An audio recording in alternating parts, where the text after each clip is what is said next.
नमस्कार। हम सबके दिमाग में कमाल के आइडियाज आते हैं, है ना? पर सवाल यह है कि उनमें से कितने सच में हकीकत बन पाते हैं। अक्सर हम बस सोचते रह जाते हैं।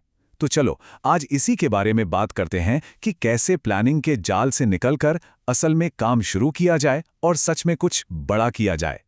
बिना अमल के एक विचार सिर्फ एक सपना है। कितनी सच्ची बात है ना?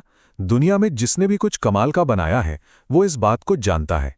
देखो, सोचना जरूरी है, बिल्कुल, लेकिन असली मैजिक तो तब होता है जब कोई उस सोच को हकीकत में बदलता है। इरादे तो बहुत होते हैं, पर दुनिया तो सिर्फ एक्शन से बदलती है। तो एक्शन लेने से हमें रोकता क्या है? यहीं पर आता है हमारा पहला पड़ाव, जिसे कहते हैं द प्लानिंग ट्रैप। सुनने में शायद अच्छा लगे, पर सच तो ये है कि ये एक बहुत ही खूबसूरत लेकिन उतना ही खतरनाक जाल है। एक ऐसी जगह जहां ना जाने कितने शानदार आइडियाज ने दम तोड़ दिया। तो सवाल ये है कि ये प्लानिंग ट्रैप आखिर है क्या चीज? देखिए, ये एक तरह का लूप है, एक अंतहीन चक्र। हम सोचते हैं, फिर और रिसर्च करते हैं, फिर अपने आइडिया को और बेहतर बनाने में लगे रहते हैं। हमें लगने लगता है कि एकदम परफेक्ट प्लान बनाना ही हमारा गोल है। लेकिन सच्चाई क्या है? प्लान तो बस एक नक्शा है, मंजिल नहीं। जरा सोचकर देखिए, कितने अनगिनत बेहतरीन आइडियाज वो कभी दुनिया के सामने आ ही नहीं पाए। क्यों? क्योंकि वो प्लानिंग के अंधेरे में ही कहीं गुम हो गए। ये एक तरह से आइडियाज का कब्रिस्तान है, जहां वो कमाल की किताबें, वो बड़ी बड़ी कंपनियां, वो नए नए आविष्कार सब दफन हो गए, सिर्फ इसलिए क्योंकि वो पहला कदम कभी उठाया ही नहीं गया। लेकिन अच्छी बात यह है कि एक बार हम इस जाल को पहचान लेना तो इससे बाहर निकलना आसान हो जाता है। बस जरूरत है अपनी सोच में, अपनी मानसिकता में एक छोटा सा बदलाव लाने की। और हमारा अगला सेक्शन बिल्कुल इसी बारे में है, आइडिया वर्सेस इम्पैक्ट। देखिए, जिंदगी में ना दो तरह के लोग होते हैं। एक होते हैं दर्शक और दूसरे होते हैं क्रिएटर, यानी निर्माता। दर्शक क्या करता है? वो इरादे बनाता है, सोचता रहता है, अपने ही आइडियाज की दुनिया में जीता है। और दूसरी तरफ है क्रिएटर, जो असल में काम करता है, चीजें बनाता है और दुनिया पर सच में कोई असर डालता है। तो ये चुनाव हम सबके सामने है कि हमें सिर्फ देखना है या कुछ बनाना है।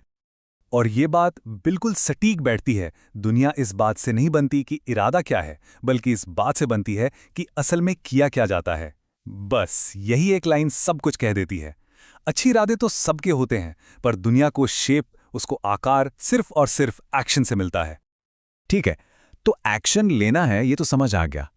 पर सवाल यह है कि एक्शन लें कहां, अपनी एनर्जी को कहां लगाएं ताकि सबसे ज्यादा असर हो। यह समझना बहुत जरूरी है। और यहीं पर काम आता है स्फीयर ऑफ इन्फ्लुएंस का कॉन्सेप्ट, यानी हमारा प्रभाव क्षेत्र। अगर हम अपनी एनर्जी को देखें तो वो दो हिस्सों में बंटती है। एक है हमारा चिंता का दायरा। इसमें वो सारी चीजें आती हैं जिन पर हमारा कोई कंट्रोल नहीं है, जैसे मीडिया में क्या चल रहा है, दुनिया की पॉलिटिक्स, इकोनॉमी। इन पर चिंता करने से सिर्फ हमारी एनर्जी वेस्ट होती है।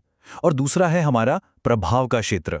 इसमें है हमारे अपने प्रोजेक्ट्स, हमारी टीम, हमारी रोज की आदतें, हमारे काम। ये वो चीजें हैं जिन्हें हम सच में बदल सकते हैं, और असली बदलाव की शुरुआत यहीं से होती है। और सबसे कमाल की बात पता है क्या है? जब हम अपनी पूरी एनर्जी अपने प्रभाव क्षेत्र में लगाते हैं ना, तो हमारे छोटे छोटे लगातार लिए गए एक्शन भी वक्त के साथ एक बहुत बड़ा असर डालते हैं। इसे एक रिपल इफेक्ट की तरह समझिए। एक एक ईंट जोड़कर ही तो एक बड़ी और मजबूत इमारत बनती है। तो हमने मानसिकता की बात कर ली, फोकस की बात कर ली। अब बात करते हैं एक प्रैक्टिकल तरीके की, एक फ्रेमवर्क की, जो हमें एक्शन लेने में मदद करेगा। और इसका नाम है 100x एग्जीक्यूशन लूप। एक बात हमें समझनी होगी, किसी भी काम को पूरा करना एक सीधी लाइन की तरह नहीं होता कि बस शुरू किया और खत्म हो गया। नहीं, ये एक लगातार चलने वाला लूप है, एक चक्र है जहां हमेशा बेहतर करने की गुंजाइश होती है। और ये लूप ना 3 बहुत ही आसान लेकिन पावरफुल स्टेप्स पर काम करता है। नंबर 1, प्लान, मतलब एक छोटा, साफ और ऐसा गोल सेट करो जिसे पूरा किया जा सके। नंबर 2, एक्ट, फौरन उस पर काम शुरू कर दो ताकि एक मोमेंटम बन जाए। और नंबर 3, जो कि सबसे जरूरी है, लर्न, देखो कि नतीजे क्या रहे। छोटी छोटी जीतों को सेलिब्रेट करो और अपने तरीके में सुधार लाओ, और फिर बस इसी लूप को दोहराते रहो। और जब हम एक्ट करने की बात करते हैं तो एक बहुत ही कमाल की टेक्निक है, इसे कहते हैं 10 मिनट एक्शन। कभी कभी कोई बड़ा काम शुरू करने में बहुत आलस आता है ना? तो बस खुद से ये कहना है कि सिर्फ 10 मिनट के लिए ये काम करूंगा, बस 10 मिनट। ये छोटा सा कदम टाल मटोले की आदत को तोड़ने और मोमेंटम बनाने का सबसे सबसे आसान तरीका है। अच्छा, तो जब कोई इस लूप को अपनी आदत बना लेता है तो वो सिर्फ अपने लिए ही काम नहीं करता, वो एक बड़ी ताकत बन जाता है। और हमारा आखिरी सेक्शन इसी आइडिया के बारे में है, एक कैटलिस्ट यानी एक उत्प्रेरक बनना। देखिए, प्रोएक्टिव होना बहुत अच्छी बात है, मतलब अपने गोल्स को हासिल करना, लेकिन कैटलिस्ट बनना वो एक अलग ही लेवल है। एक प्रोएक्टिव इंसान अपना काम करता है, अपना दिन बनाता है, पर एक कैटलिस्ट क्या करता है? वो ऐसे सिस्टम बनाता है जो दूसरों को भी एक्शन लेने के लिए एम्पावर करते हैं। वो सिर्फ एक असरदार इंसान नहीं होता, वो एक इम्पैक्ट मल्टीप्लायर होता है। मतलब वो अपने आसपास के लोगों को भी काम करने के लिए इंस्पायर करता है। और ये आखिरी बात इस पूरी चर्चा का निचोड़ है, भविष्य कोई ऐसी चीज नहीं है जिसका इंतजार किया जाता है, ये एक ऐसी चीज है जिसे बनाया जाता है। क्रिएटर और कैटलिस्ट होने का असली मतलब यही है कि हम सिर्फ भविष्य का इंतजार ना करें, बल्कि उसे अपने हाथों से बनाएं। तो इस सारी बातचीत के बाद एक सवाल बचता है, वो कौन सा एक 10 मिनट का एक्शन है जो अभी इसी वक्त लिया जा सकता है? वो कौन सा छोटा सा पहला कदम है जो किसी बड़े सपने को हकीकत की तरफ ले जा सकता है?